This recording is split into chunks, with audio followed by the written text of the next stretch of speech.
من أول صفارة وبداية كأس العالم قطر 2022 قلت لك شعار المونديال العرب بتفرح، لكن كان أداء المنتخب القطري مخيب للآمال. لكن ظهر علينا الوحش السعودي النهاردة ويفوز على الأرجنتين 2-1 ليطيح بميسي ورفقائه إلى الجحيم. ألف مبروك للإخوة السعوديين، ألف مبروك لكل عربي مسلم الفوز على الأرجنتين 2-1.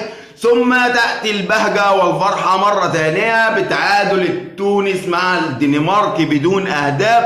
تونس قدم ملحمة كروية جميلة جدا على أرض الملعب لتنتهي المباراة بأول نقطة لتونس في المجموعة، وإن شاء الله بإذن الله في انتظار المغرب، وإن شاء الله بإذن الله العرب السنة دي تقدر ان انت تقول ان شاء الله ان ممكن يكون في 3 فرق في دور ال 16 وهتكون لأول مرة في التاريخ.